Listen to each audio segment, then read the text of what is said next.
Добрый день, уважаемые коллеги. Добрый день, коллеги. Мы начинаем работу стратегической сессии «Цифровая образовательная среда образовательной организации как инструмент организации обучения с применением дистанционных образовательных технологий». Сегодня вопросы организации современной цифровой образовательной среды стоят на переднем крае и в науке, и в практике. Сформирована концепция цифровой образовательной среды, которая включает три основных компонента. Эти компоненты были озвучены в докладе министра просвещения Сергея Сергеевича Кравцова на международной конференции «Первые итоги пандемии. Вызовы и новые возможности для мировой системы образования». Первый компонент, который будет включен в состав цифровой образовательной среды и уже разрабатывается, это бесплатная электронная библиотека обучающих материалов в разных форматах по всем предметам. Очень хороший вариант для того, чтобы мы с вами могли эффективно организовывать нашу деятельность. Второй компонент, тоже очень важный и очень нам с вами необходимый, как показала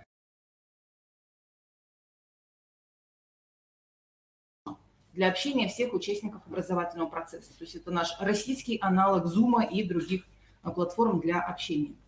И третий компонент цифровой образовательной среды – это автоматизация управленческих процессов. Основные преимущества цифровой образовательной среды также были обозначены в этом докладе Сергеем Сергеевичем Кравцовым. Во-первых, конечно, это бесплатный контент для обучающихся. То есть все обучающиеся и все педагоги, конечно, тоже могут этим контентом воспользоваться на бесплатной основе. Во-вторых, это разнообразие. Контент будет включать и уроки, и тесты, и викторины, и квесты, и тренажеры, и другие интерактивные элементы. Это возможность равного доступа к качественным знаниям. Да, то есть независимо от места проживания, все наши ребята будут получать доступ к этому качественному контенту. Это возможность сочетать офлайн и онлайн форматы обучения. Так называемые гибридные формы. Сегодня уже такой термин используется в методических рекомендациях, подготовленных Министерством просвещения Российской Федерации по организации дистанционного обучения. И, конечно, для наполнения платформы будут отбираться только лучшие материалы, которые будут обязательно проходить экспертизу и будут одобрены экспертами.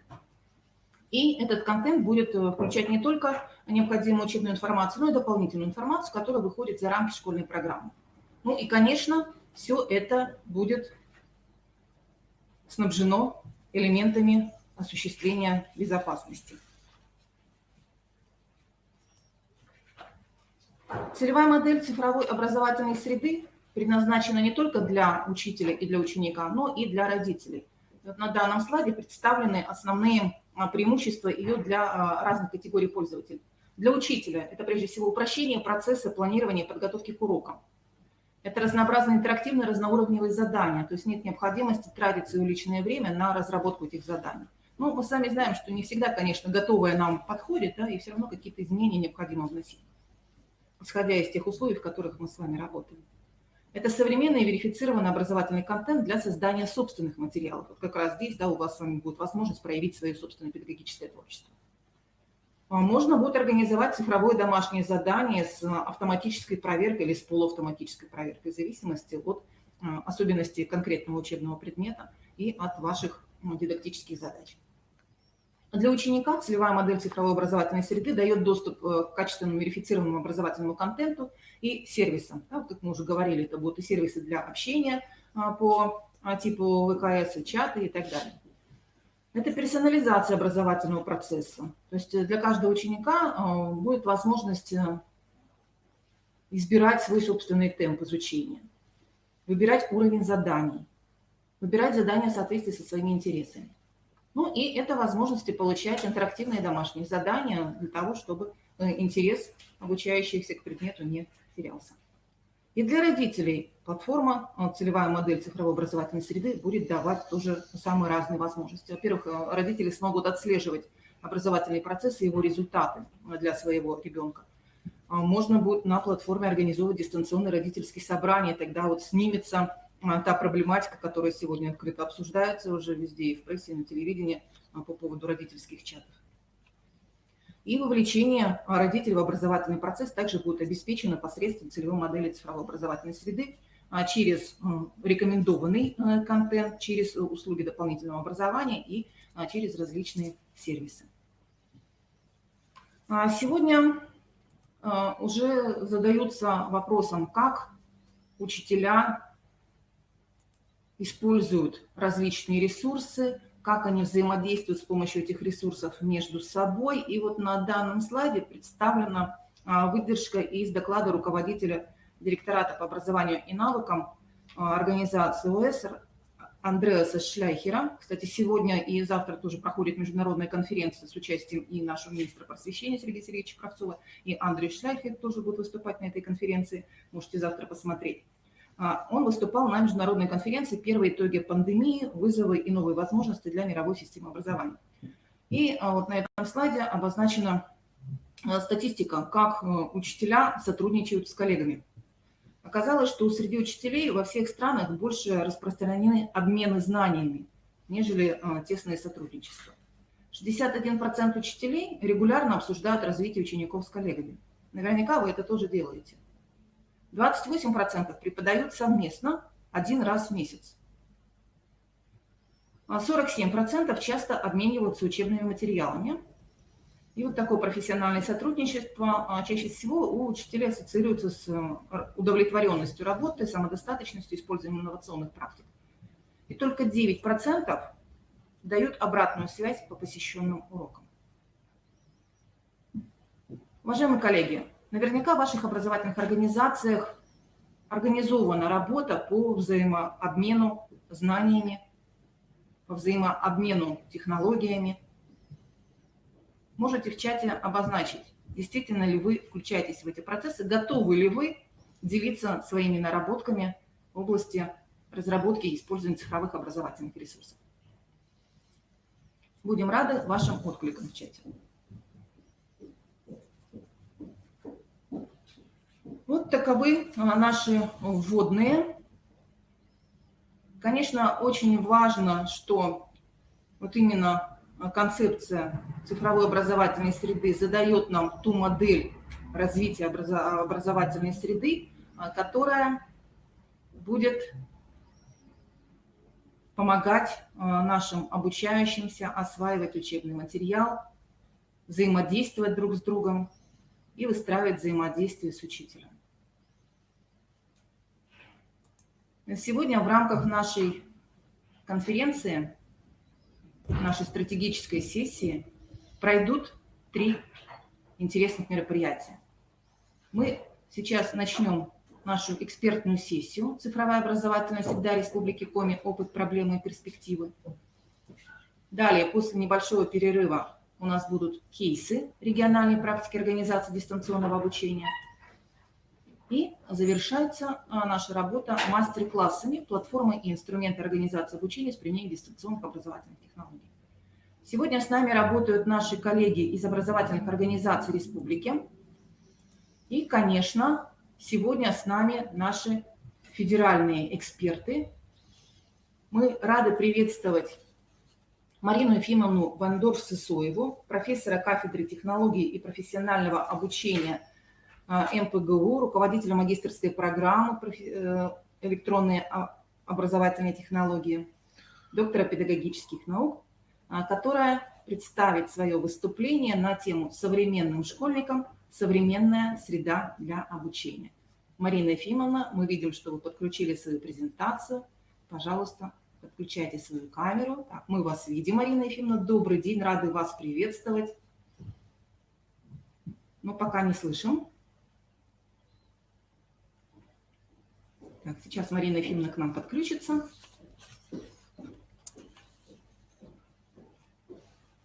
Пока идет подключение, уважаемые коллеги, хотим обратить ваше внимание, что во вкладочке «Вопросы» у нас размещена ссылка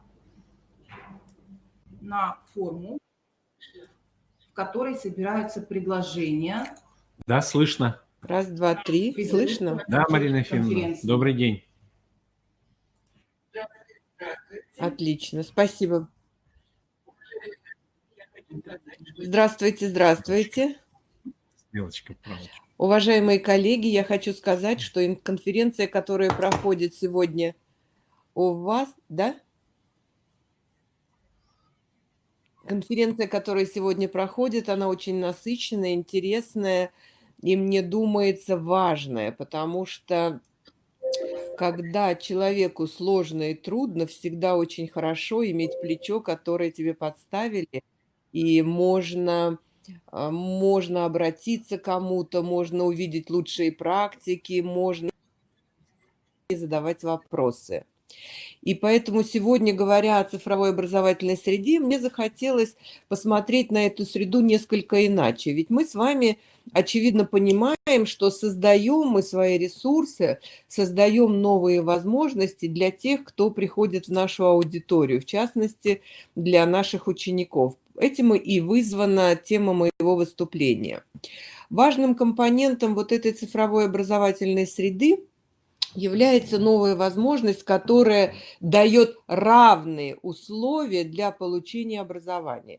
И одним из ключевых направлений такого образования является персонализация, когда каждый, заходя в эту среду, о которой сегодня хорошо очень рассказывала Марина Анатольевна, может найти для себя и материалы как учитель, и материалы как обучающийся, и материалы как родитель. На мой взгляд, важным компонентом этой среды является ее самодостаточность. Когда мы с вами, создавая ресурсы, понимаем, что к нам приходят наши ученики, наши студенты, имея разный уровень подготовленности, имея разные желания и разные стремления, и материалы, разрабатываемые для этой среды, готовы быть полезными на разный вкус. Очень важно понимать, что эта среда, которую мы создаем для обучения, она должна быть гибкой для обучения. Мы можем представить, и мы должны представлять там материалы для различных возрастов, в различном формате, в различной форме для того, чтобы каждый нашел себе дело в удовольствие. Одним из серьезных компонентов современной цифровой образовательной среды, ее вот этой самодостаточности, является понимание оценки как технологии, оценки как оценки в обучении, как ресурса для успешного развития. Сегодня, когда говорим о цифровой образовательной среде, мы всегда с вами понимаем, что в этих новых условиях, в условиях вызова, оценка не может быть только цифрой. Она должна быть откомментированной, она должна способствовать развитию обучающегося. Ну и, конечно, немаловажным фактором становится и та платформа, на которой мы работаем. Те возможности, которые мы создаем для обучающегося. Я долго размышляла над тем, что все-таки должен делать сегодня учитель, даже имея цифровую образовательную среду. И вот эта картинка, она со мной путешествует в моих презентациях, но мне думается, что учитель сегодня становится таким человеком, который может все. Он может учить и тех, кто в аудитории, он может учить и тех, кто на расстоянии, и тех, кто совсем удаленно, и тех, кто на расстоянии вытянутой руки. Но для этого ему нужна обязательная поддержка, потому что в противном случае невозможно создать персонализированную самодостаточную среду. И вот независимо от того, кто пришел в эту аудиторию, создаются ресурсы, полезные для каждого. И обратите внимание, если раньше мы с вами не задумывались над тем, кто у нас в аудитории, те, кто любят слышать, те, кто любят слушать, те, кто любят видеть, или те, кто любят щупать, то на сегодняшний день мы вынуждены учитывать все эти особенности, потому что к нам приходят разные дети. У нас возник вопрос создания новых мотивационных подходов. Нам нужно понять, как организовать процесс, чтобы те, кого мы обучаем, с удовольствием приходили в нашу аудиторию. А вот они у нас такие разные, наши обучающиеся. И те, кто книжки любят читать, и те, кто из рогатки стреляют, и те, кто сидят в гаджетах. Поэтому, на мой взгляд, создавая современную среду для обучения, нужно и полезно работать в команде единомышленников, с теми, кто и среду понимает, и ресурсы создать может, и не боится обсуждать такие сложные и острые проблемы, которые способствуют созданию качественного обучения. Нужно отдавать себе отчет, что с одной стороны наши дети, наши ученики и студенты, они мечтали о цифровой школе. Они это рассказывали по-разному. Они уходили от нас в эту среду, они создавали свои ресурсы, они имеют, ну, например, позавчера я познакомилась с девятиклассником, у которого в ТикТоке 17 миллионов подписчиков. То есть это мир смотрит на то, что он делает. И мне стало очень интересно, а что же он там делает. И почему вдруг ему не интересно в классе. И разбираясь с этой проблемой, я увидела, что, оказывается, неинтересны подходы, которые неинтересно то, что использует ученик учителю. И вот эта вот цифровая школа как мечта, она должна стать не только реальностью для обучающегося, который себе создает такую школу, но и для учителя, который организует эту цифровую среду. Потому что очень важно разбираться и понимать, что же хочет сегодня тот, кто приходит в эту аудиторию. Я ни в коей мере не считаю, что мы, как преподаватели, должны идти на поводу у обучающихся. Я просто глубоко уверена, что мы должны понимать, с каким запросом к нам приходит ученик, научиться использовать эти новые ресурсы. Вот, например, о ТикТоке много говорят. И знаете, например, мои магистранты, они даже такой лозунг выпустили: «Оставьте ТикТок для развлечений обучающихся». А я подумала, что ведь мы не забираем его, мы не включаем и не предлагаем включать ТикТок в учебный процесс, а мы изучаем технологию, которая там используется, и увидели, что вот эта технология вовлечения, которая используется в этом ресурсе, она как раз очень комфортна и удобна для учебного процесса. Мало этого, в этой технологии могут работать и тем, кого мы с вами обучаем. И таким образом мы можем отвечать на запросы обучающихся. Что хотят учителя сегодня, чего они ожидают от цифровой образовательной среды? Конечно, мне думается, что один из важных запросов – это набор пазлов как конструктора, чтобы, формируя свой урок, ты мог выбирать именно те элементы для урока, которые тебе интересны, которые будут работать оптимально в твоей учебной ситуации. Потому что в какой бы класс мы с вами ни входили, мы везде этот урок проводим по-разному, потому что у нас разные дети, разные интересы, разные ценности, но содержание одно для различных предметных областей, для конкретной, вернее, предметной области. И поэтому, чтобы передать это содержание, чтобы организовать взаимодействие, вот было бы очень полезным, если бы эта цифровая среда содержала не просто уроки, потому что у нас нет одинаковых классов, а именно содержала пазлы, которые можно, как в конструкторе, собирать для организации и проведения своего урока. Вот этот вот подход, что гаджет новый стал конкурентом для учителя, вот эта вот реакция учителя на инструменты, на смартфоны, которые в руках у обучающихся, на планшеты, она должна уйти не в бытие, потому что мы сегодня, осваивая современные инструменты, должны научиться понимать, как профессионально, грамотно, методически выверенно управлять этим новым ресурсом. И как только такое понимание к учителю приходит, он обретает другую уверенность. Понимаете, на мой взгляд, учитель, который работал хорошо очно, он сегодня умеет или стремится работать так же качественно и в дистанционном формате. И вот это ощущение себя в этой среде, понимание своих действий, понимание действий обучающихся называется профессионализмом. И учитель, владеющий методической грамотностью, понимающий, что этот инструмент не конкурент, а средство для организации обучения в новых условиях, конечно, сегодня выигрывает. Но в то же время такая школа, такая среда, это совсем другая ответственность для педагога. Это совсем другой уровень владения словом. Это совсем другое понимание тех, кто находится по другую сторону экрана.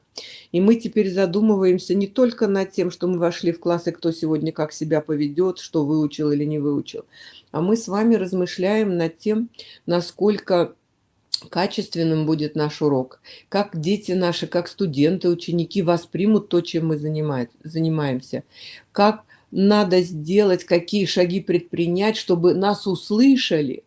Мы управляем процессом через расстояние. Мы как волшебники сегодня действуем. И поэтому наше каждое слово – это тот путь, который связывает нас и того, кто обучается. И этот путь, он может быть приводящим к результату, а может быть и шагом в пустоту. И вот это совсем другая ответственность, над которой мы должны с вами задумываться. Есть еще одна очень интересная ситуация, с которой мы сталкиваемся, и к которой, нужно отметить, сложно порой бывает подойти преподавателю или учителю. Сегодня важно реагировать на то, какими инструментами, какими ресурсами пользуются наши обучающиеся. Это не значит, что нужно делать то, что они делают, и идти у них на поводу. Это просто значит, что нужно изучать эти инструменты для того, чтобы использовать их в учебных целях. Очень важно вступить во взаимодействие, в сотрудничество с обучающимися. И тогда вот эти закрытые окошки на экране будут перед учителем постепенно открываться, потому что учитель становится ближе, расстояние смещается, и обучающийся понимает, что и учитель, и ученики взаимодействуют вместе, они друзья, они сотрудничают. Не один над другим, а один может обогатить другого. Это очень важный момент нашей жизни, который позволяет это сделать. Что может быть внутри этой современной среды? Надо понимать, что ресурсы, инструменты, которые мы используем, создавая цифровую образовательную среду, их может быть много. Это ресурсы, которые мы, как учителя, понимаем. Мы знаем, как каждый из этих ресурсов, какую задачку дидактическую решает. Как мы можем использовать любой из этих инструментов, из ресурсов, из программных продуктов для того, чтобы прийти к результату. И этот набор, естественно, больше. Здесь какая-то совсем-совсем малая толика. Только мы всегда должны понимать, что процесс этот учебный. Значит, он должен проводиться на научной основе. В то же время должен быть доступным. Тот, кого мы учим, должен понимать, что мы говорим. Он должен быть соучастником этого процесса. И обучение должно быть комфортным. Знаете, в традиционной аудитории можно сделать замечание и увидеть обратную реакцию на это замечание. А сегодня можно сделать замечание в пустоту. И поэтому обучение должно быть на уровне трудности, такой, знаете, не совсем легкая, должна быть некая трудность для решения задач, но оно должно быть комфортным. И создавая ресурс, мы всегда должны помнить, что дистанционный формат обучения – это обучение в удобное время и в удобном месте. Наши дети не всегда могут выйти в то время, когда стоит урок в расписании, и мы должны это понимать для того, чтобы процесс регулировать. Поэтому обучение ради ученика, среда для ученика, и те, кто создают эти новые возможности, они на себе должны в то же время ощущать заботу своего руководителя. Потому что процессов односторонних в мире нет. Мы все друг с другом взаимодействуем. Но то, что мы создаем с вами, и в частности, вот это, почему я сказала современная среда для современного школьника, потому что вот эта цифровая образовательная среда создается не ради того, чтобы быть, а для того, чтобы ей было удобно учиться, комфортно, интересно, полезно, доступно, понятно. Именно тому, для кого мы эту среду создаем. И завершая сегодня на этой стратегической сессии свое выступление, я хотела такими словами: побеждай, любя, и ты победишь все. Ищи радостно, и все тебе ответит. Потому что действительно, когда свою работу выполняешь с удовольствием, понимая зачем, то эта среда, в которой ты живешь, тебе отвечает тем же. Спасибо большое. Я готова ответить на вопросы, если такие есть или предусмотрены регламентом. Да, еще вот 1 минутка. Марина Анатольевна, я забыла сказать, что у нас такая возможность есть для обучения преподавателей в рамках нашей кафедры вот этим современным технологиям на стажировке, на магистерской программе, в рамках экспериментальных площадок. Поэтому я думаю, это очень важно. Занимается этим наша заведующая, которая в теме современного обучения, Марина Львовна Субачева. Уважаемые коллеги, мы благодарим Марину Ефимовну. Марина Ефимовна наш давний партнер. Она уже представляла свой концептуальный доклад на нашей пленарной стратегической сессии конференции в понедельник. А сегодня мы как раз вот говорим о том, что действительно роль учителя в цифровой среде, она меняется. В условиях дистанционного обучения учителю необходимы новые компетенции, которыми он еще, может быть, в недостаточной степени владеет. И, конечно, мы должны учителю в этом помогать. Наша роль института в том, чтобы оказывать учителям методическую поддержку.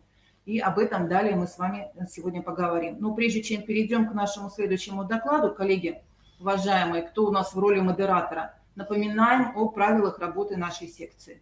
Слово предоставляет ведущий.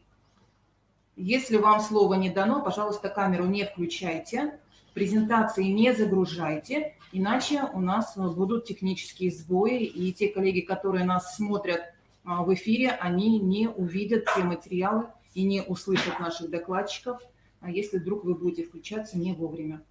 И, уважаемые коллеги, напоминаем о регламенте выступлений. Наши 2 основных доклада, они по 15 минут, все остальные доклады в рамках экспертной сессии по 10 минут. Пожалуйста, придерживайтесь регламента и напоминаем о возможности оставить свои предложения в резолюцию конференции. Итак, представляем нашу региональную систему методической поддержки образовательных организаций в процессе обучения с применением дистанционных технологий. Конечно, когда был получен приказ о введении режима повышенной готовности и о переводе школ на дистанционное обучение, нам было поручено оперативно организовать научно-методическую поддержку педагогов и образовательных организаций. Мы эту работу вели и до введения режима повышенной готовности, и до пандемии.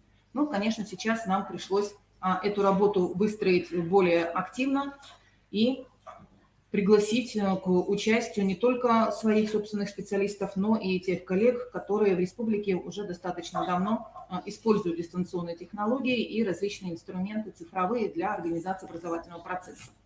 Мы выстроили всю систему на основе 3 групп условий. Это условия организационные, это разработка нормативных документов, это регламентация деятельности, это проведение мониторингов организации взаимодействия. Вторую группу условий составляют условия методические. Это методическое сопровождение, это проведение обучающих мероприятий, разработка методических рекомендаций и получение обязательной обратной связи и учет тех предложений и рекомендаций, которые поступают от наших педагогов, от руководителей образовательных организаций. И третью группу составляют условия информационные. Мы разработали специализированный раздел на сайте, мы проводили информационные сессии и продолжаем проводить, организовали информационные рассылки, и поддержка осуществляется также в нашей группе в социальной сети ВКонтакте. На сайте Коми Республиканского института развития образования мы разместили новый раздел, который посвящен именно информационно-методической поддержке педагогов при организации обучения с применением дистанционных технологий. В этом разделе у нас представлены как федеральные методические рекомендации, федеральные платформы, сервисы и ресурсы, так и региональные платформы, сервисы и ресурсы, а также представлен раздел обучения и досуг для различных категорий пользователей, для учителей, для родителей, для обучающихся. И также нами были разработаны методические рекомендации, алгоритмы для участников образовательных отношений. Эти рекомендации направлены были Министерством образования, науки и молодежной политики Республики Коми во все образовательные организации республики.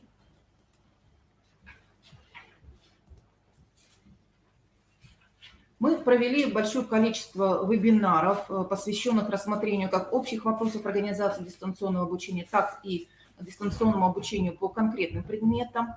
рассмотрению платформы, ресурсов и сервисов для организации дистанционного обучения и особое внимание уделили использованию этих различных сервисов и платформ при подготовке государственной итоговой аттестации. Вебинары были построены так, чтобы была возможность взаимодействия с участниками в режиме онлайн. Очень активно участники задавали вопросы, мы на них отвечали непосредственно в режиме онлайн, и устраивалась оперативная обратная связь. Мы привлекли к проведению вебинаров экспертов в сфере образования. Также очень активно с нами работали опорные школы, республиканские методические объединения. Более 7 тысяч участников с нами работали в режиме онлайн. Иногда даже в рамках одного вебинара у нас было более 1000 участников, и не всегда даже наша техника выдерживала, но тем не менее все видеозаписи вебинаров, они сейчас размещены на нашем ресурсе «Видеозал», и вы в любой момент можете к ним обратиться. Вся тематика вебинаров, она формировалась в соответствии с запросами участников образовательных отношений. Вот, в частности, к нам поступил запрос о том, чтобы предложить ресурсы по подготовке государственной итоговой аттестации, и мы оперативно на этот запрос отреагировали, создав соответствующий подраздел.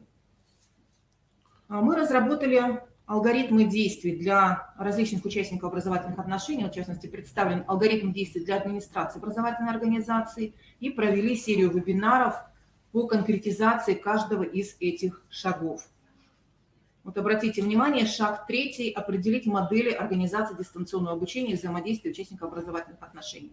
Мы проработали в условиях нашей республики 3 таких модели и рассматривали также рекомендации по реализации каждой из этих моделей. Первая модель предполагает организацию дистанционного обучения в тех общеобразовательных организациях, где есть стабильная скорость интернета, в наличии у учителей и учеников есть компьютеры, либо ноутбуки, смартфоны, микрофоны, веб-камеры. И тогда мы можем использовать готовые платформенные решения и работать в режиме онлайн. Да? Это вот различные ресурсы. Вячеслав Алексеевич, может быть, вы нам прокомментируете?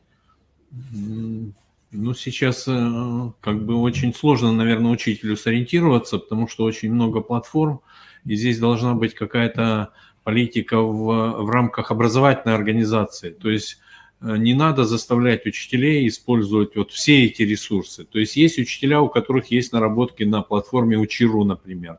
Создать вокруг них группу учителей, которая работала бы в этом направлении. Следующая группа учителей, предположим, на Е-класс. Тоже наверняка кто-то 1-2 учителя есть такие, которые используют эту платформу. Третья группа там использует платформу РЭШ, Российской электронной школы.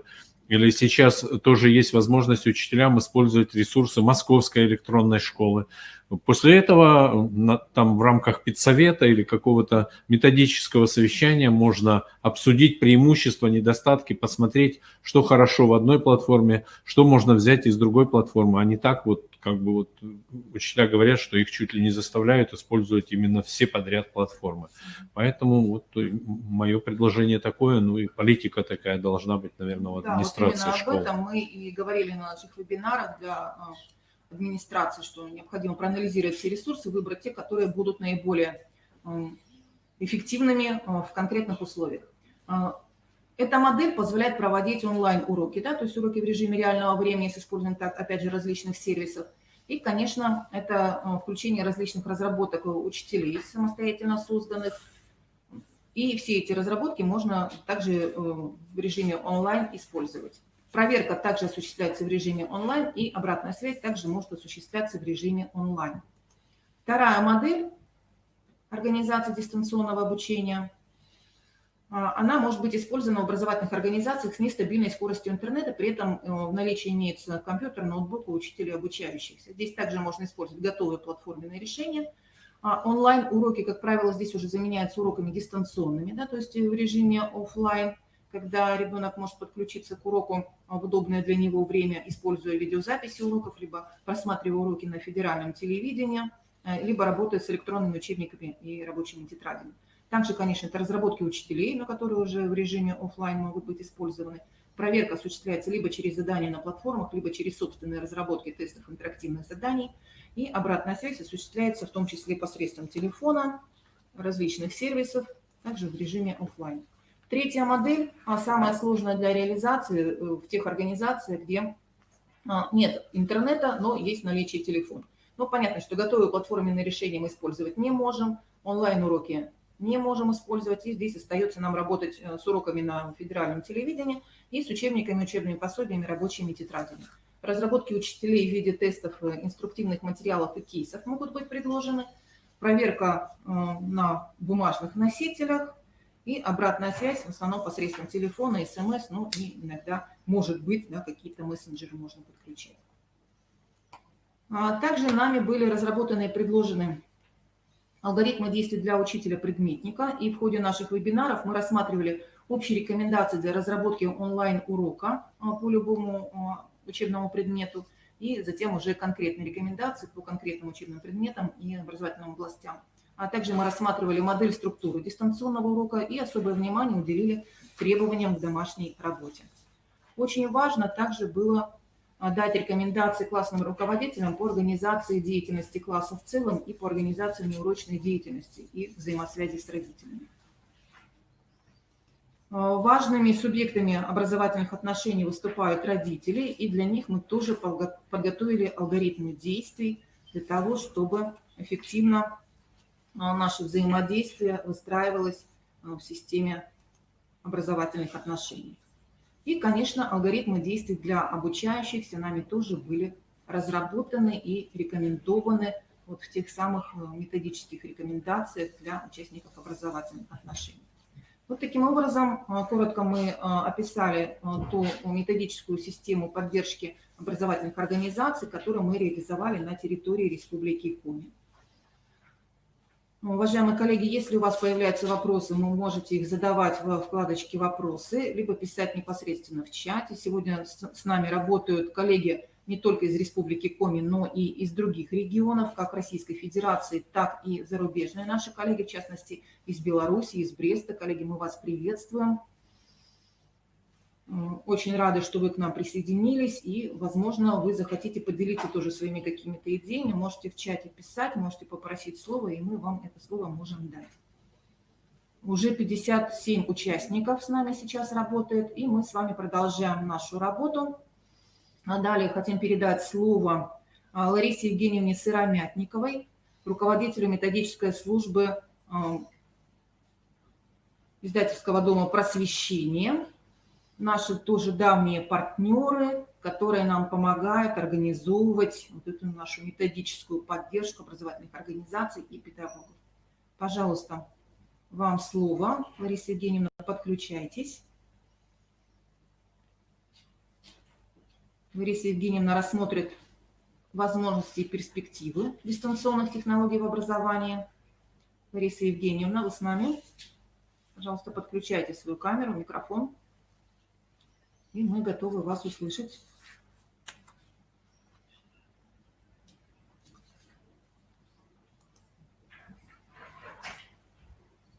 Нет, она приветствовала была. Так, Лариса Евгеньевна, видимо, пока отошла. Ну, давайте, наверное, дальше двигаться тогда. Угу. Так, ну, будем надеяться, что Лариса Евгеньевна к нам еще подключится в течение работы нашей экспертной сессии. А мы тогда передаем слово Ксении Станиславовне Хмелевской, Елена Юрьевна, коммерческому директору ООО «Стандарт-21», которая представит нам возможности непрерывного образования, развития STEM компетенций и навыков 21 века. Ксения Станиславовна Хмелевская, готовы ли вы к нам подключиться? Ксения Станиславовна. Слышно? Да, добрый день. Так, мы видим, да, что я вы пытаюсь запустить включились. презентацию. Угу. Так, мы вас слышим. Пожалуйста, презентация работает. Передаем вам слово. Да, добрый день, уважаемые коллеги. Я рада всех приветствовать в рамках этой стратегической сессии. У меня, к сожалению, презентация сейчас еще пока только подгружается, поэтому я не могу видеть, что вы видите сейчас. Одну секундочку, попробую ее. Так, да.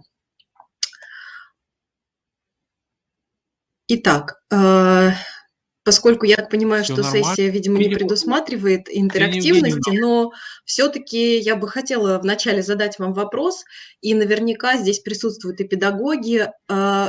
Наверняка у вас есть мысли, что бы вы хотели изменить в своих классах и на своих уроках. Если у вас какие-то мысли есть, пишите, пожалуйста, в чат.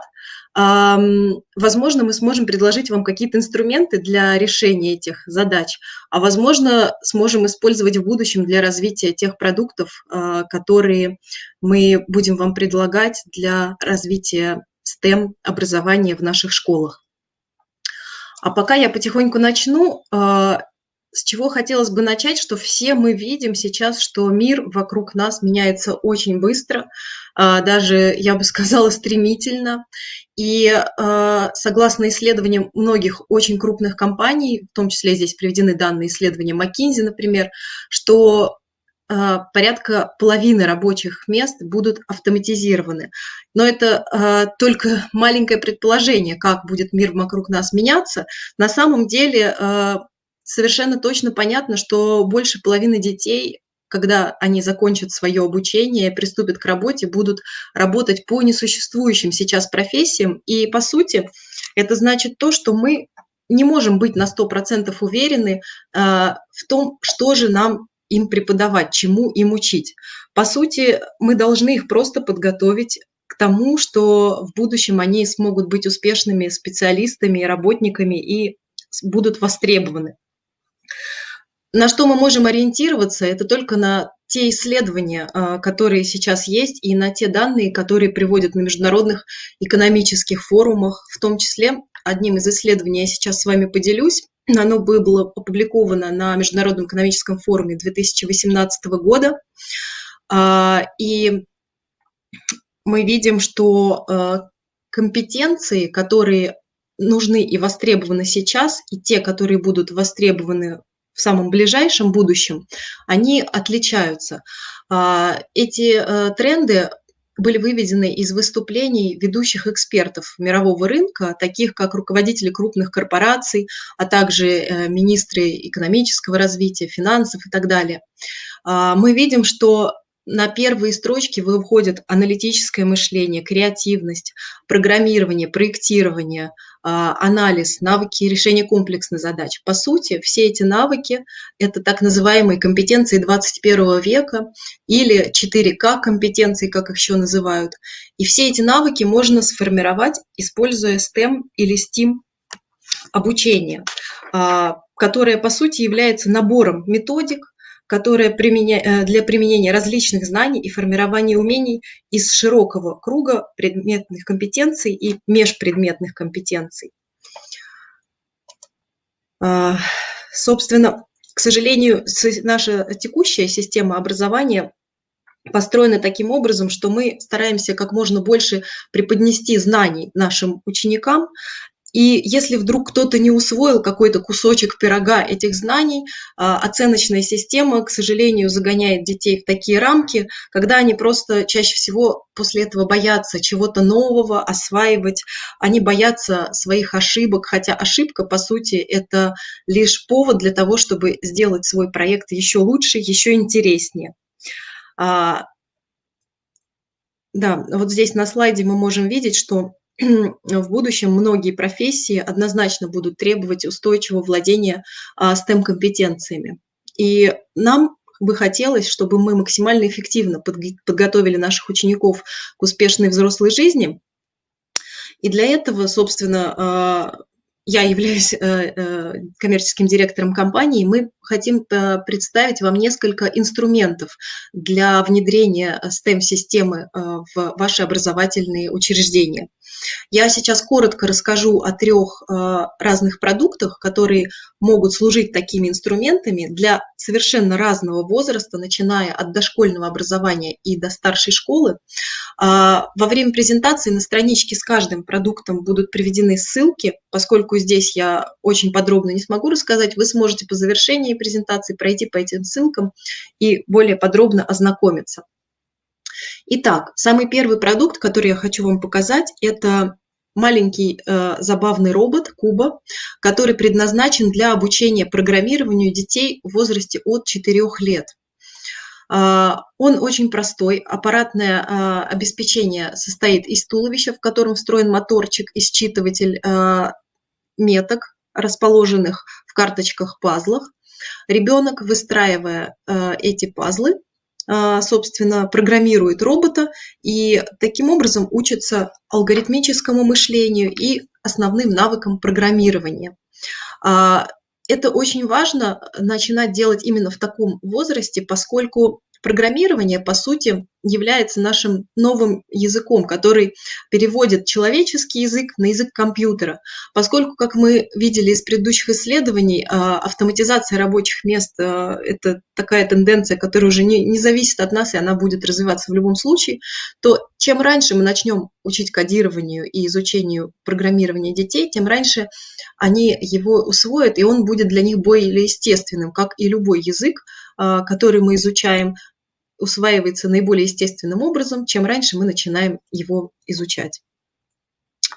С помощью этого наборчика дети на самых ранних этапах и смогут изучить такие понятия, как маршруты, циклы, вложенные функции. Набором можно пользоваться как на карте, входящей в его комплект поставки, так и создавая свои индивидуальные то есть, как уже упоминали предыдущие спикеры, очень важно создать персонализацию учебного процесса.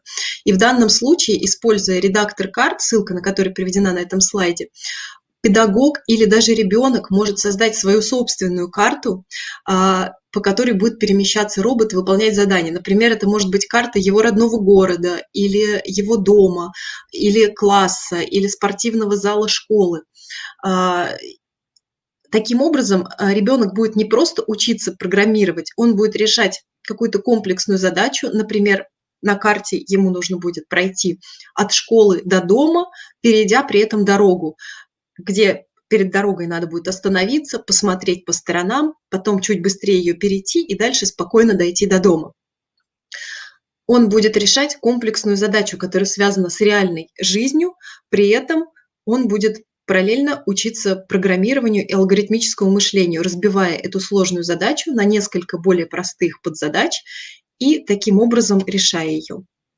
Я понимаю, что данное решение, конечно, предназначено для, так сказать, практического обучения в школе, и мы предоставляем учебные материалы с учебными планами, которые доступны в формате онлайн. То есть учитель, несмотря на то, что находится сейчас на дистанционном обучении, может скачать все эти учебные планы и рассылать, например, рабочие листы учащимся, которые они должны будут заполнять в процессе домашнего задания. Для этого Куба реализовали такую возможность, как виртуальный симулятор. Собственно, по ссылке на следующем слайде, когда он загрузится, да, мы можем пройти вот по этой ссылке, зайти в виртуальный онлайн-симулятор и, выкладывая плиточки на виртуальной карте, виртуальный робот будет выполнять программу, которую ученики ему зададут. На то время, пока мы все находимся на карантине, данное приложение и симулятор являются абсолютно бесплатными. Соответственно, уже сейчас можно пользоваться этим решением практически в полном объеме.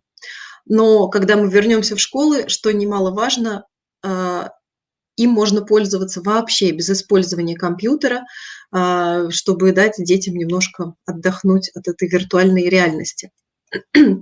Следующее решение, на котором я хотела бы остановиться, это решение от Lego Education, решение Spike Prime. Да, немножечко слайд по данным Министерства труда, которые были исследования проведены также в 2018 году, есть мнение, что нынешние первоклассники сменят порядка 10-14 профессий к возрасту около 38-40 лет, поскольку компетенции будут все время требоваться новые, человеку придется постоянно повышать свои компетенции, учиться в течение всей своей жизни. И мы, собственно, хотим детей к этому подготовить, поэтому предлагаем такие интересные решения. Итак, Spike Prime – это решение для уже основной школы. На самом деле компания Lego позиционирует его где-то начиная от возраста 10 лет. Педагоги же наши говорят, что в принципе можно начинать использовать, начиная с 8-летнего возраста. К данному решению прилагается полный комплекс также учебных материалов, которые ориентированы на проектную деятельность, что опять же позволяет очень заинтересовать учащихся и дать им возможность персонализации своих проектов. Собственно, Spike рассчитан на командную работу и мотивирует очень детей на изучение смежных предметов в рамках выполнения проекта, который они делают, поскольку в проекте может потребоваться знание по русскому или английскому языку для того, чтобы сделать презентацию своего проекта. Для успешной реализации проекта также могут понадобиться знания и по математике, и по биологии, по географии. И когда ребенок приходит на другие предметы, у него совершенно другая мотивация для изучения этих предметов. Я прошу прощения, у меня исчезла презентация. Видит ли ее кто-то еще? Коллеги, добрый день еще раз. Коллеги, просьба ничего не подгружать во время... На данный момент разработано 4 действий. основных учебных комплекса. Отряд изобретателей, который ориентирован на проектную деятельность и самое простейшее программирование и может быть использован на уроках технологии. Также комплекс учебных материалов «Запускаем бизнес», который больше предназначен для уроков информатики, поскольку предусматривает уже работу с переменными, циклами, булевой логикой, с большими базами данных. Там более сложное программирование. Устройство-помощники также предназначен для уроков информатики. Работает уже с облачными данными и с интернетом вещей. И совсем скоро выйдет еще один курс, который будет посвящен математике и физике и научит детишек работать с формулами и графиками. Данные, получаемые из датчиков и приложений, будут загружаться в приложение, и на основании них дети будут учиться строить графики, и у них совершенно выстроится понятна логика, как работать с большими базами данных. Собственно, на этом слайде вы можете видеть ссылку на уроки, которые можно посмотреть уже сейчас. Я хотела вам запустить еще небольшое видео, но, к сожалению, понимаю, что, наверное, нет времени, где учитель по робототехнике из Архангельска Денис Копосов делится своей практикой использования решений STEM и говорит, насколько это важно и как это помогает детям и мотивирует их для изучения действительно смежных предметов.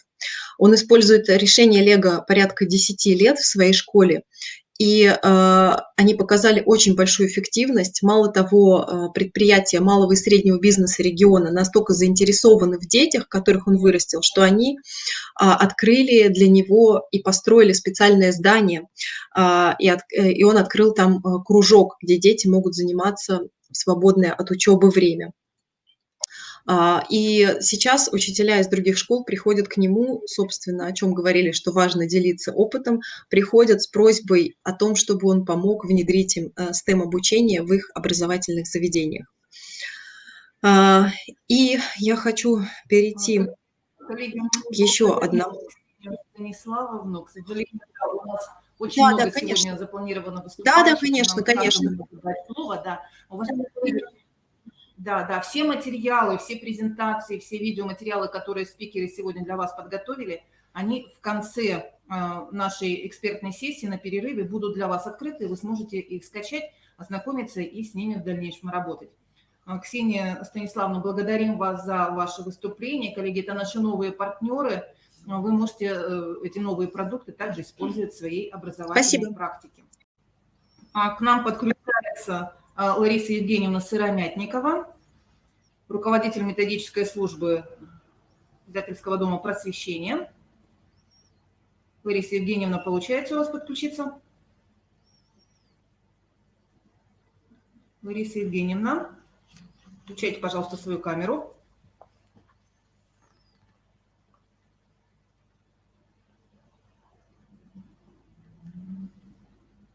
Очень важно, что наши партнеры федеральные нас сопровождают в процессе методической поддержки образовательных организаций наших педагогов. Лариса Евгеньевна. Коллеги, ну пока Лариса Евгеньевна... Добрый день, уважаемые коллеги. Мы предоставим ей еще такую... Все. Получается, да? Получается. Добрый день, меня видно, слышно? Слышно, замечательно. Спасибо. Что удалось включиться. Ну, регулируйте. Сейчас мы вас хорошо видим.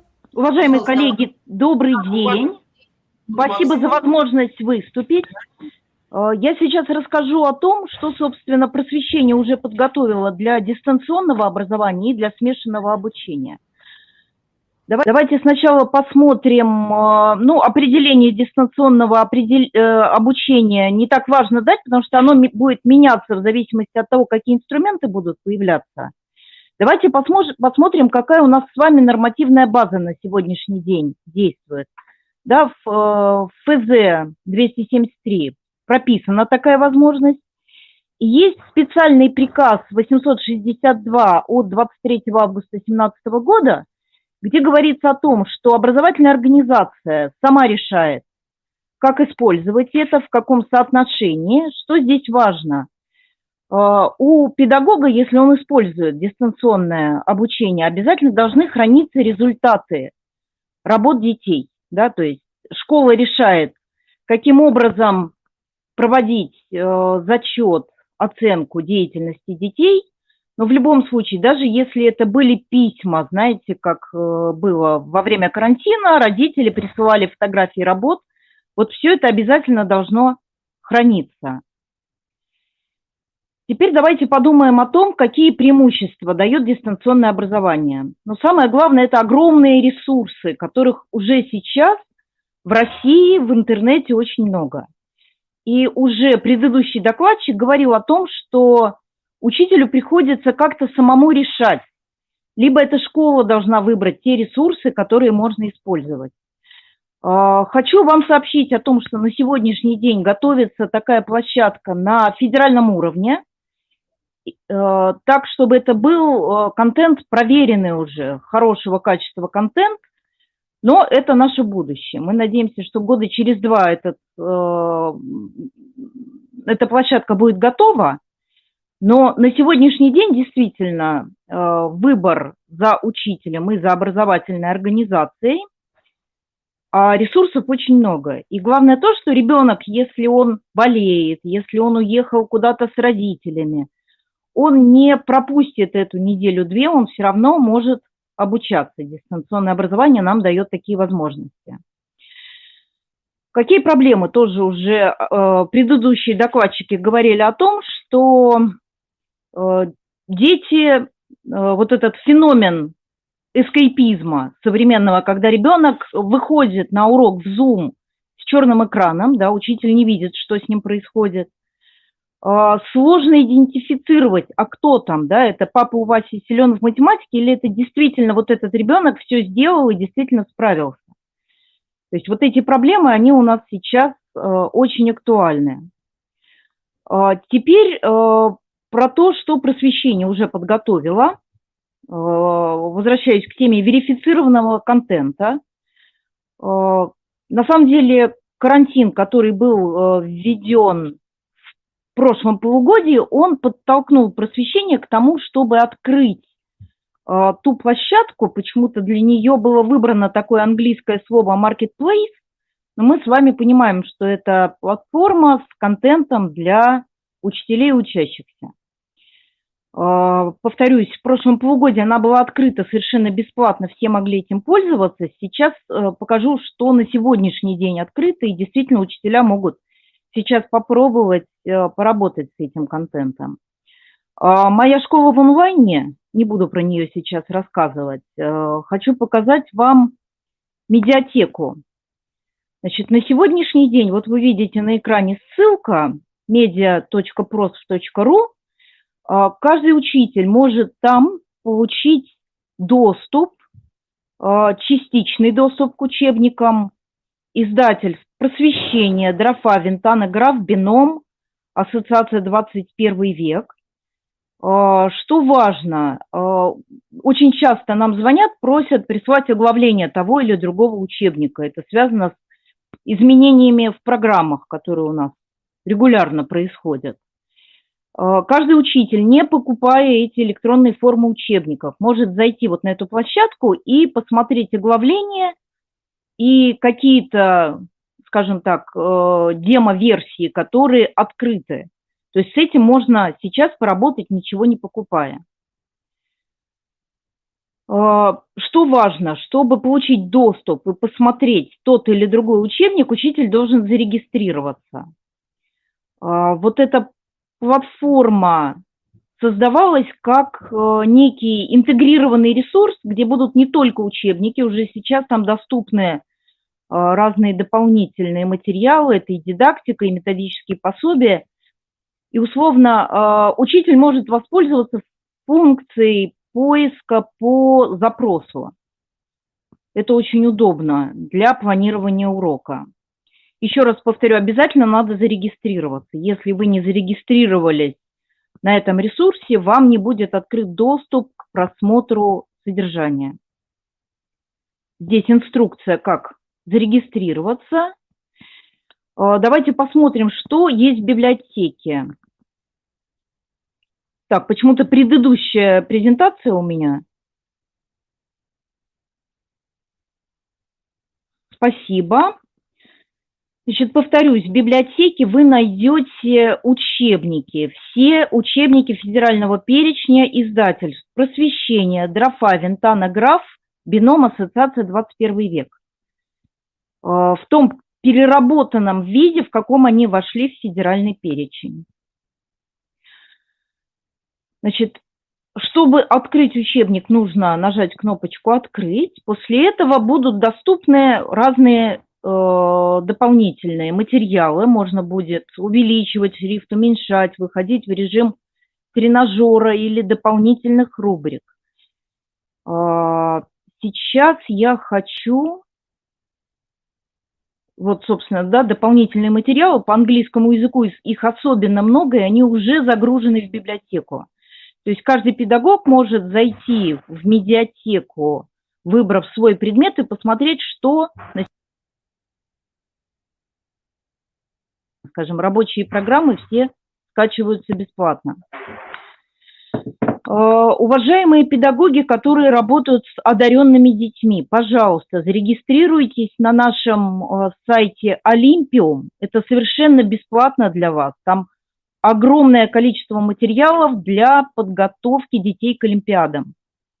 Повторюсь, это бесплатный для вас ресурс, он тоже входит вот в эту медиатеку. И сейчас я хочу представить вам совершенно новый продукт, который сейчас вызвал большой интерес у педагогов, интерактивная рабочая тетрадь. Она была создана вместе с компанией Skyeng. Раньше Skyeng занимался английским языком и математикой, это и репетиторство, и уроки английского и математики. На сегодняшний день просвещение SkySmart, так они назвали компанию, которая именно рабочими тетрадями занимается, сделали рабочие тетради для 5-11 классов за началку, пока мы не брались. Что туда входит? Интерактивная рабочая тетрадь позволяет учителю, особенно сейчас в условиях, когда часть детей, может быть, находится на удаленке, за 15 секунд можно создать домашнее задание. Для этого нужно выбрать свой предмет, свой учебник, если есть такая нужда, да, вот здесь пример, Ладыжинская, русский язык, 6 класс, выбрать тему, которую вы изучаете сейчас с детьми, например, местоимение, и нажать кнопочку «Домашнее задание». Что здорово, Если у вас в классе 26 детей, все 26 детей получат индивидуальное домашнее задание. Да, это наш ответ, наконец-то, на ГДЗ. Дети не смогут списать друг у друга и не смогут найти варианты ответов в интернете. Каждый ребенок сам сделает домашнее задание, учитель выбирает, как выслать по электронной почте, ВКонтакте или другой удобный способ он выберет сам. И когда дети выполнят задание, учитель получит подробную информацию о том, кто на какой балл выполнил задание, а кто, допустим, не приступал еще к выполнению домашнего задания. Очень удобный инструмент, предварительно интегрирован с теми электронными журналами, которые есть в регионах.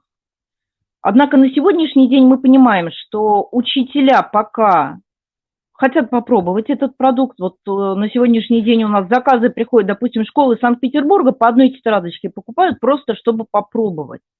Поскольку продукт этот вот только сейчас появился, и очень рекомендуем вам попробовать, потому что посмотреть варианты заданий вы можете сейчас абсолютно бесплатно. То есть интегрировать домашнее задание и отправить его детям вы сможете только, когда вы приобретете эту тетрадь. А сейчас вы можете посмотреть, собственно, варианты заданий. Сразу хочу сказать, почему возможно создание 26 вариантов домашних заданий. Потому что в этот сервис вошли все пособия, которые были готовы на тот момент к тем учебникам, которые есть в федеральном перечне. Да, это и контрольные работы, и самостоятельные работы, и рабочие тетради. Вот все варианты заданий сейчас в интерактивных рабочих тетрадях SkySmart уже готовы. Спасибо большое за внимание. Да.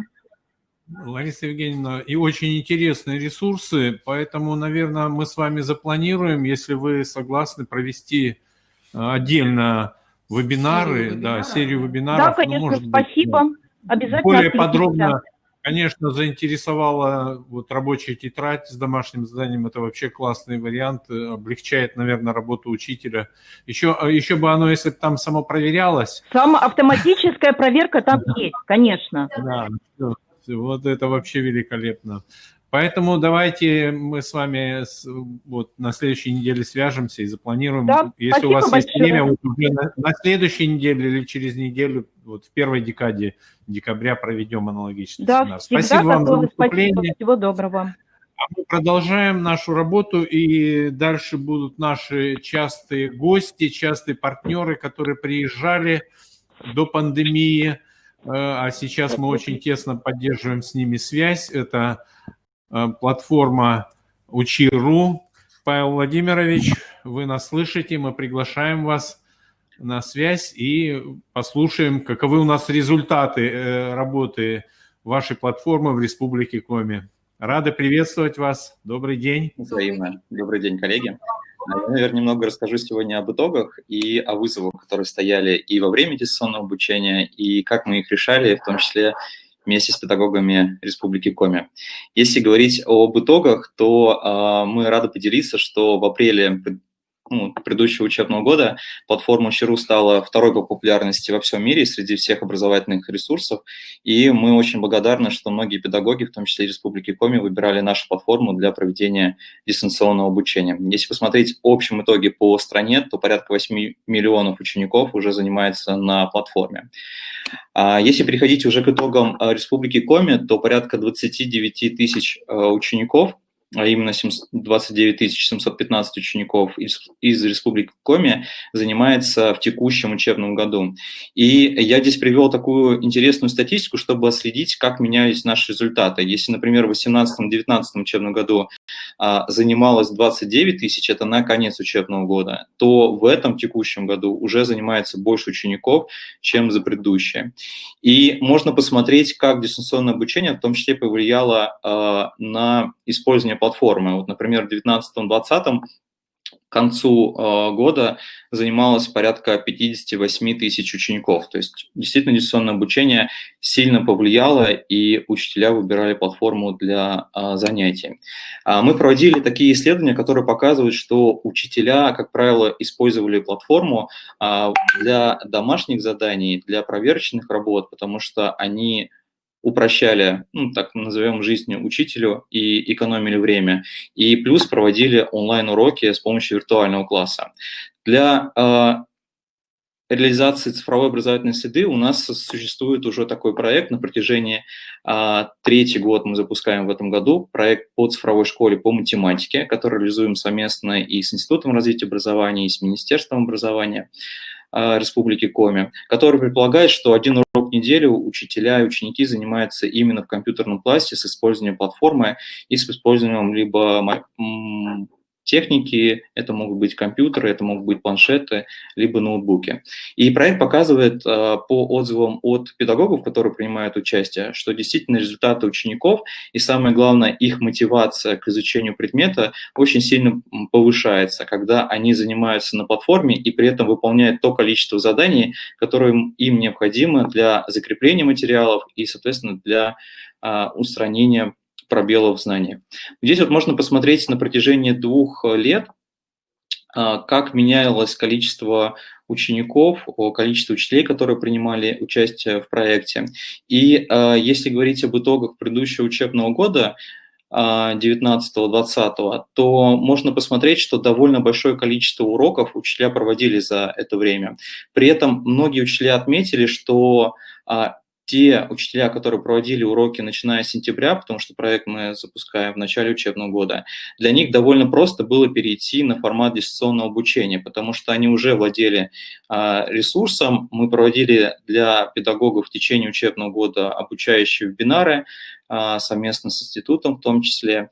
И это помогло учителям безболезненно перейти на дистанционное обучение и продолжить работу в формате дистанта. Если говорить о помощи учителям, во время дистанционного обучения учителя, и мы столкнулись с такой сложностью, что нет какого-то единого ресурса для педагогов, который они могут использовать во время дистанционного обучения. То есть у многих платформ есть интерактивные задания, есть проверочные, домашние задания, но при этом учителю приходилось использовать несколько ресурсов одновременно. Где-то они проводили уроки, там, например, в Zoom, и при этом использовали несколько платформ для домашних заданий. Вот мы во время дистанционного обучения хотели создать ресурс, который помог бы учителю использовать все в одном месте. Поэтому у учителя по-прежнему был, соответственно, личный кабинет, который у нас был разработан, где учитель мог отслеживать результаты каждого ученика, смотреть их ошибки, смотреть, сколько времени потратил ребенок на задание, ну и, соответственно, просматривать те ошибки в разрезе класса, либо в разрезе каждого ученика, которые они допускают.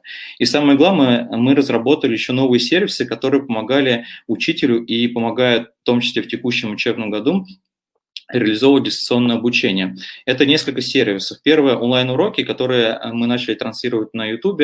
То есть мы приглашали ведущих педагогов из Москвы, которые проводят уроки для начальной школы и для основной школы по основным предметам. Второй сервис – это непосредственно виртуальный класс, который позволяет учителю проводить онлайн-уроки с использованием примерно в таком же формате, как мы сейчас общаемся с вами через вебинарную комнату.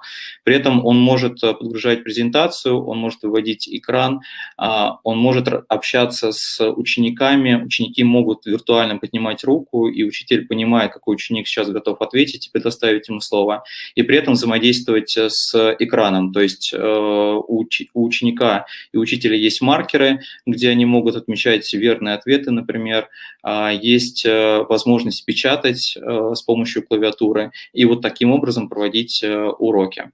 И 2 еще сервиса, которые были открыты для всех педагогов, это задания из карточек, то есть это домашние работы и проверочные работы. Здесь мы предполагали, что с помощью таких работ учитель будет экономить свое время. Почему? Потому что все проверочные домашние работы, они уже были составлены. Учитель мог их выбирать из банка заданий по тем темам, которые он сейчас проводит. И они проверялись автоматически, что позволяло учителю не тратить время на проверку, соответственно, тетради, и при этом не было возможности во время, например, дистанта, соответственно, эти тетради как-то передавать и проверять их.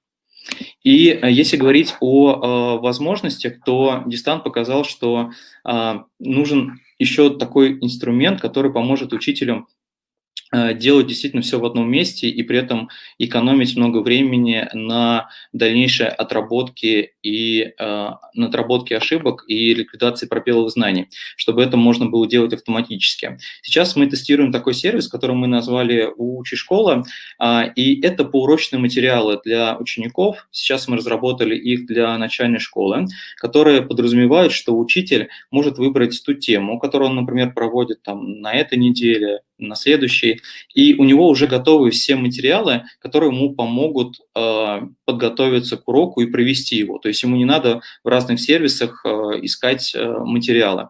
Как это выглядит? У него будет задания, которые помогут актуализировать знания по предыдущей теме, которую они уже прошли. У него будут задания, которые он может вывести на проектор, на интерактивную доску, либо провести вот такой урок виртуальный, вывести на экран и рассказать детям эту тему.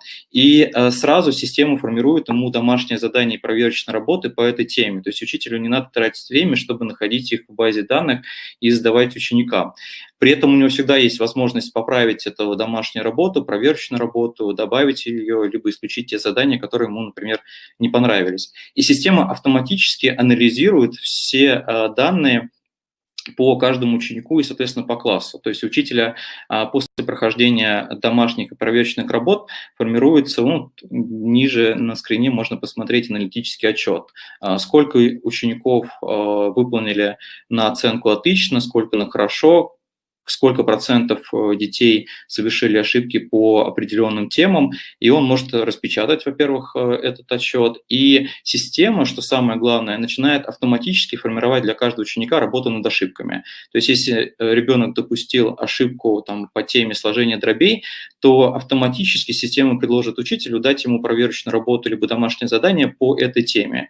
И учителю останется только нажать кнопку и указать дату, до какого числа он дает это домашнее задание. Спасибо большое за внимание. Вот мы постарались реализовать такой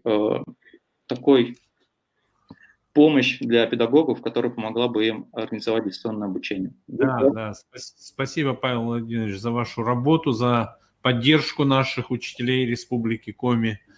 Спасибо огромнейшее. Спасибо. Всегда рады вас видеть и сотрудничать. Взаимно. Всегда рады видеть ваши вебинары. Вот мы провели английский язык, математику, провели учителей начальных классов. Давайте, может быть, в декабре подключим еще и остальных учителей, посмотрим. Тоже в первой декаде проведем вебинары для учителей. Спасибо. И мы двигаемся дальше. Следующие наши партнеры, тоже компания «Новый диск». Их ресурс «Образовариум» и «Робоборик» тоже известны нашим педагогам. Более того, значит, эти ресурсы у нас встроены в государственную информационную систему «Электронное образование». И я предоставляю слово Ирине Петровне Бурлаковой. Пожалуйста, Ирина Петровна. Коллеги, добрый день. Рада вас приветствовать от нашей компании. Да, как правильно сказал Вячеслав Алексеевич, мы встроены в информационную систему в вашем регионе, и мы глубокую интеграцию сделали весной этого года. Соответственно, все наши ресурсы сейчас доступны изнутри электронного журнала дневника. Я послушала очень внимательно предыдущих спикеров и обнаружила, что моя презентация тоже именно же об этом, про цифровую образовательную среду, про то, что, соответственно, наши платформы, про то, что важно педагогу перестроиться и наших детей воспринимать вот в этом современном мире такими, какими они есть. Если они привыкли использовать гаджеты, то отказываться и не воспринимать это их желание использовать гаджеты везде, в том числе как бы и на уроках в школе и дома, а возглавить и управлять этим процессом. И вот большое количество ресурсов сейчас есть в мире образования, и которые направлены именно на использование тех устройств домашних, которые дети могут принести в школу, и учитель сможет встроить их в образовательный процесс. Я хочу сказать ту мысль еще раз, которая была высказана Сергеем Сергеевичем Кварцовым, про то, что цифровая образовательная среда – это не замена традиционной формы обучения, это помощь педагогу, помощь родителю и ребенку теми новыми технологиями, которые есть в мире. Это помощь не просто в организации проведения образовательного процесса, это повышение грамотности в принципе всего населения нашей страны. Как бы сейчас мы все говорим про цифровую экономику, есть федеральная программа, которая направлена на распространение цифры во всех сообществах, во всем нашем, в принципе, обществе, и большое количество финансирования выделяется именно на повышение цифровой грамотности. Так вот, кто, если не педагоги, в первую очередь берут это бремя на себя? Конечно же, мы. Наши дети умеют, мы учим детей и родителей в том числе, а дети уже начинают учить и дедушек, и бабушек, и кто плохо, в общем, общается с ресурсами. Говоря о истории нашего общения с вашей республикой и вот коллегами с РО, спасибо огромное, что принимаете, даете возможность рассказать о наших ресурсах педагогам республики. Мы уже, встроены в регион, и в прошлом весеннем карантине были открыты наши ресурсы абсолютно бесплатно. До сих пор они еще используются, мы их открыли бесплатно до конца декабря. Можно посмотреть, кто еще не успел, и попробовать встроить в свой образовательный процесс. И если говорить о работе, то порядка 13 тысяч педагогов этот ресурс за вот этот большой период нашего карантина, сейчас уже как бы вторая волна идет, как говорят, до сих пор используют. В основном используют, соответственно, через информационную систему электронных дневников, электронных журналов.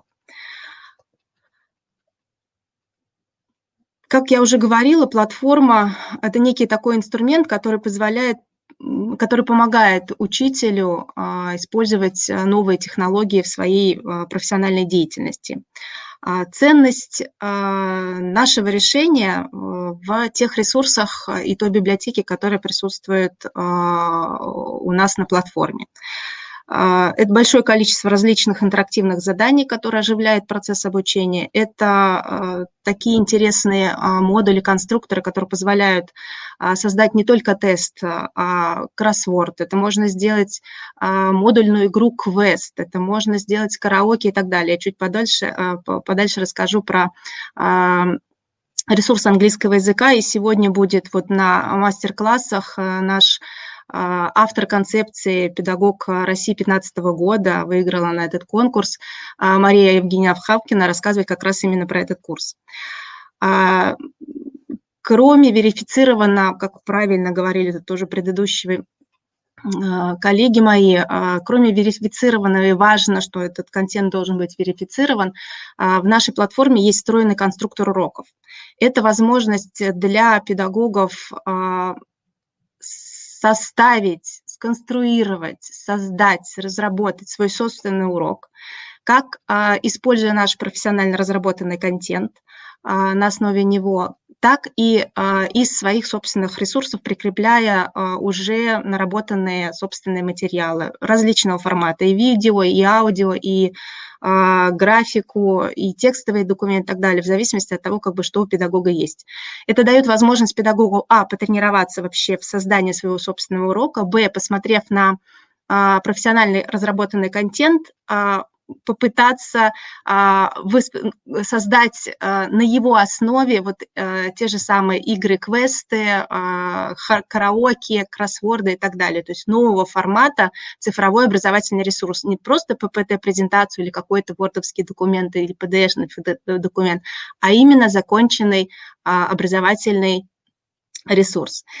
И третий компонент – это вот интеграция с электронным журналом дневником не только на вход, чтобы было меньше логинов и паролей, да, а с точки зрения глубокой интеграции в электронный журнал с возможностью выставления отметок ребенку и ведения статистики.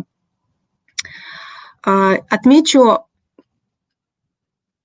такой момент, связанный с билингвальностью вашего региона, что конструктор позволяет создать урок, используя ваш родной язык или диалект, или вот что-то свое, которое непосредственно находится в конкретной вашей территории.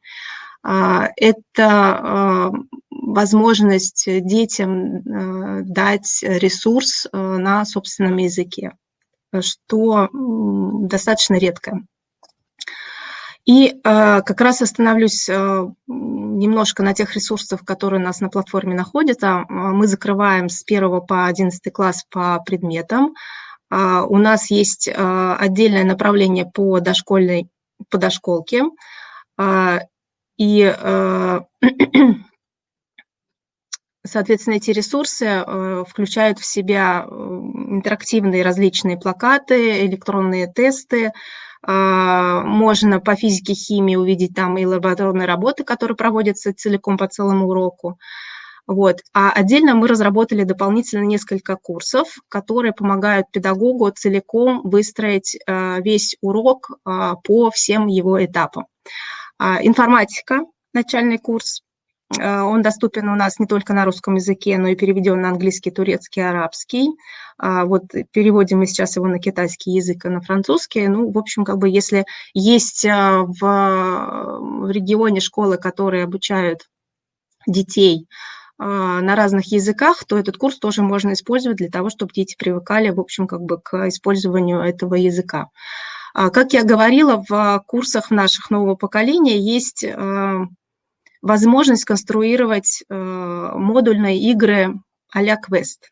То есть это оживляет сам процесс, и такой предмет, немножко скучная, наверное, информатика, становится более интересным, более живым, более мотивирующим детей, в общем, его изучать.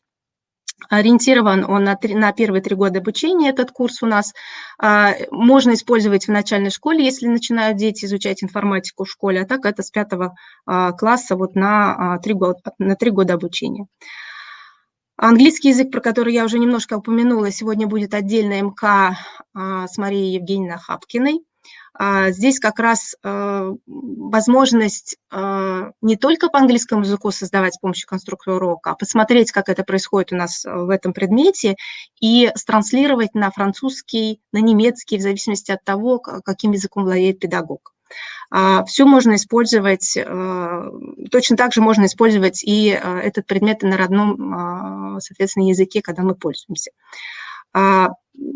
Ориентирован курс на 4-6 класс, но если есть возможность в начальной школе как бы вести факультативы по английскому языку, то это тоже, в общем, реализуется. У нас есть опыт в некоторых образовательных учреждениях, когда кружки открывались с вот этим нашим продуктом, и закрывалась еще история с доп. Образованием на базе школы.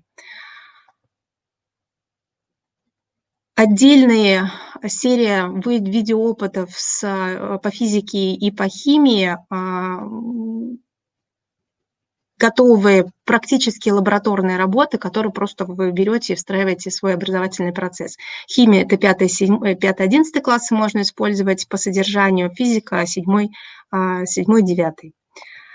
И отдельное наше направление замечательное, которое мы открыли в прошлом году, это дошкольное образование. Здесь у нас доступен первый курс предшкольной подготовки «Стань школьником с рыбобориком». Вот как раз мы на прошлой неделе проводили ряд вебинар вместе с вами.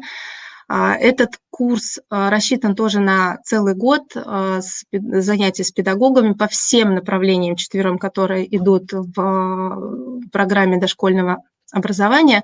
Но я по своему опыту могу сказать, что его можно спокойно использовать в группе предшкольной подготовки при школе, соответственно, не только в детском саду, в старшей и в подготовительной группе, и параллельно вести в начальной школе. Я сама учительница начальных классов по образованию. У меня ребенок в прошлом году весь первый свой класс шел параллельно вот с робобориком, и у нас очень хорошо все ложилось гладко по процессу обучения. Плюс, когда мы подключились со школы вот в период карантина, в общем, дети, в принципе, закончили школу именно с этим продуктом по 1 классу. Как рекомендация мы давали возможность родителям использовать этот продукт в каникулярное время между 1 и 2 классом, чтобы дети не забыли то, что они изучали в 1 классе. То есть варианты использования продуктов зависят от как бы желания и понимания педагога, куда встроить. Они встраиваются реально. Курс, соответственно, переведен у нас на английский язык, и можно использовать тоже как бы вот по работе с детским садиком. Можно продукты использовать везде, там, где есть желание обучаться. Абсолютно. И последний мой слайд, на котором я скажу, что у нас порядка, даже если не покупается подписка на год или там на полгода, у нас более 30% контента абсолютно бесплатно для всех зарегистрированных пользователей, и конструктор абсолютно бесплатно. То есть заходит учитель и может использовать все эти доступные ресурсы на своих уроках. Это сделано таким образом, что в течение всего года на каких-то определенных темах их можно использовать. Новые пользователи, которые регистрируются на портале Образовариум, могут полностью все ресурсы получить на 1 месяц абсолютно бесплатно. Я приглашаю вас на нашу Олимпиаду для дошкольников с 4 до 7 лет, которую мы проводим вместе с Агентством стратегических инициатив. Она у нас проходит до 2 декабря включительно. Там можно, в общем, всем детям пройти ряд замечательных историй и получить диплом умника. Вот. Приходите, пробуйте. Если будут какие-то вопросы, мы готовы, вот как мы ряд вебинаров проводили уже с ИРО, провести еще дополнительно для того, чтобы вы более комфортно вписывали наш продукт в свою профессиональную деятельность. Мои контакты на слайде есть. Мы рады с вами сотрудничать. Надеюсь, что у нас все получится и в следующем календарном году. Елена Петровна, мы благодарим вас за такое интересное содержательное выступление и, конечно, за то сотрудничество, которое мы с вами уже осуществляем в образовательных организациях нашей республики. Коллеги, мы напоминаем, что вебинары всех, видеозаписи вебинаров всех наших партнеров вы можете найти на странице в разделе «Видеозал», а также в нашем разделе по методической поддержке организаций при реализации дистанционного обучения. Уважаемые коллеги, мы видим действительно, что достаточно много различных инструментов и платформ нам сегодня предлагается. И мы бы хотели, чтобы в чате вы обозначили свою образовательную организацию и те инструменты, те платформы, которые вы используете в своей практике. В том числе и вот тех наших партнеров, которые сегодня представляли свои ресурсы, и, может быть, какие-то другие еще ресурсы и платформы, которые вы используете. В чате, пожалуйста, обозначьте. А мы продолжаем нашу работу. Вот мы сегодня уже говорили о том, что действительно цифровизация меняет и требования к учителю, цифровизация меняет образовательную среду, цифровизация меняет наших обучающихся. Но в то же время цифровизация, она меняет и управление школой в целом. Да? И вот все те процессы управленческие, которые реализует администрация образовательной организации, они тоже претерпевают определенные изменения. И мы очень рады, что сегодня с нами в нашей студии присутствует Лидия Ивановна Пасынкова, директор технологического лицея города Сыктывкара, которая как раз представит вот тот опыт изменения управленческих механизмов, связанных с процессами цифровизации. Пожалуйста, Лидия Ивановна, вам слово. Да. Значит, добрый день, уважаемые коллеги. Мы все хотим достичь цели, то есть стать успешными, но на пути к успеху меняются обстоятельства, в которых мы работаем. Сегодня я хочу поделиться опытом, и в рамках своего выступления я предлагаю нам порассуждать над важным вопросом, как цифровизация меняет управление школой. Цифровизация, на мой взгляд, это не только качественное обновление инфраструктуры.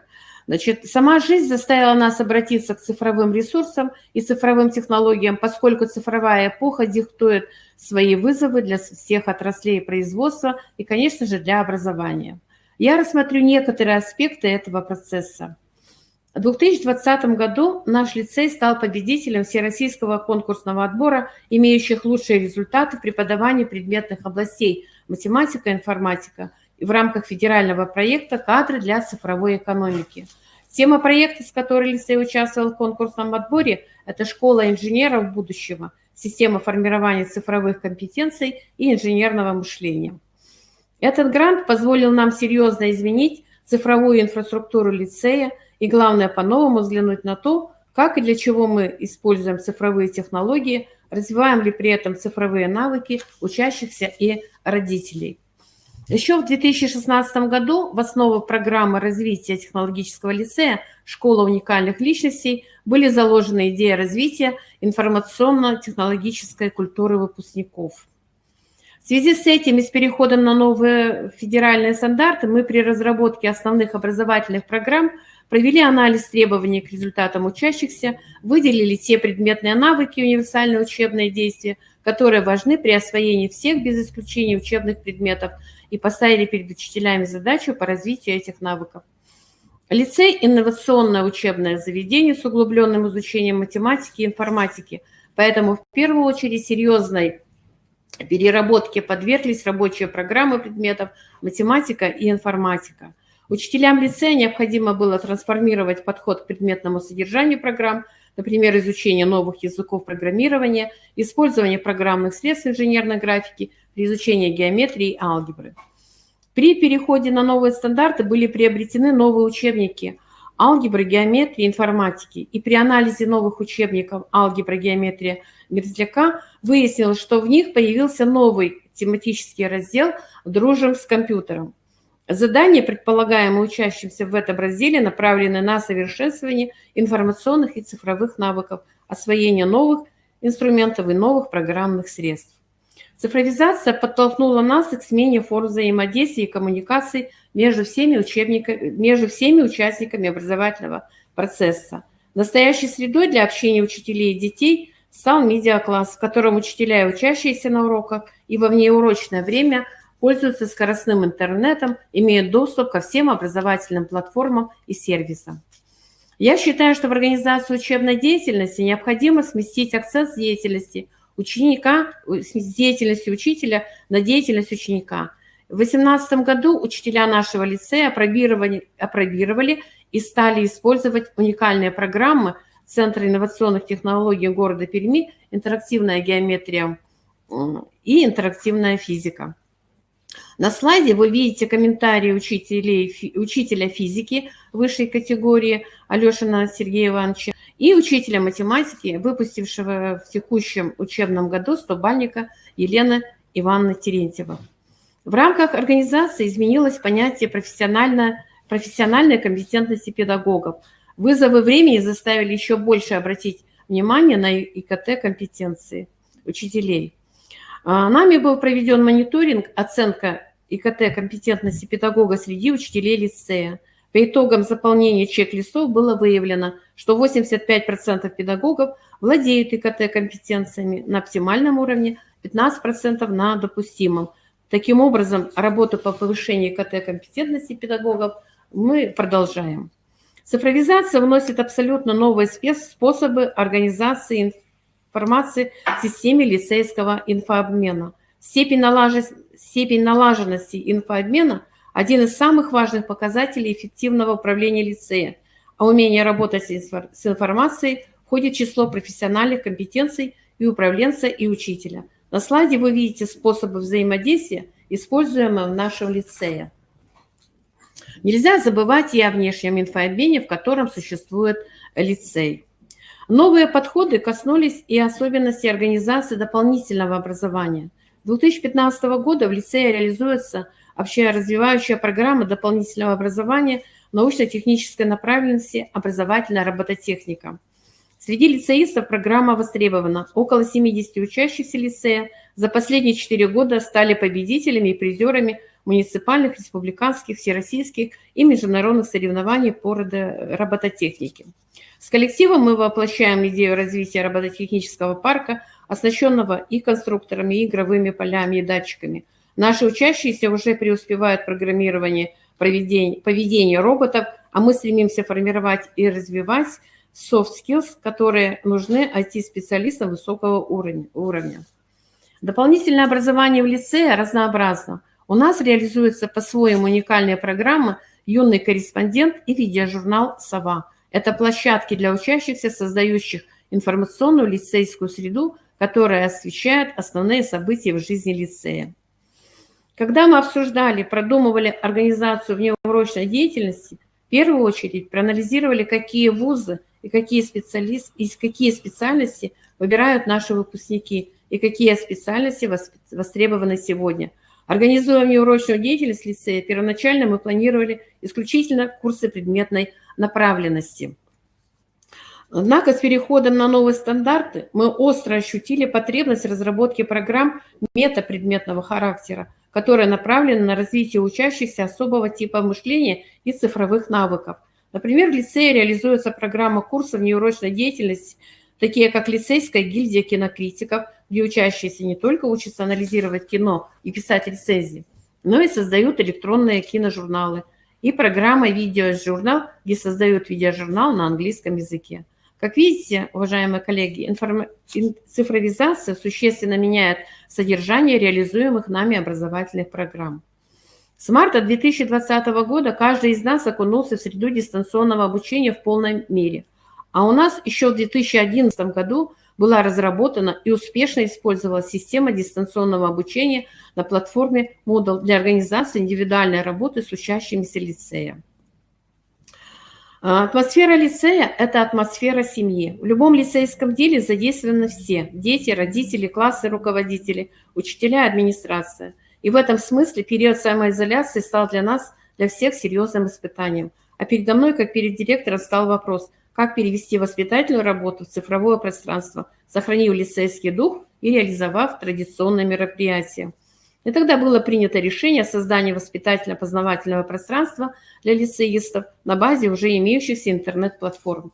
На базе официальной группы ВКонтакте РДШ «Технологический лицей», официального сайта лицея, групп классовых и родительских групп в социальных сетях были организованы различные формы и виды работы с детьми и родителями, такие как классные часы, родительские собрания, конкурсы, флешмобы, посещение выставочных залов, онлайн-трансляции спектаклей в российских театрах и многое другое.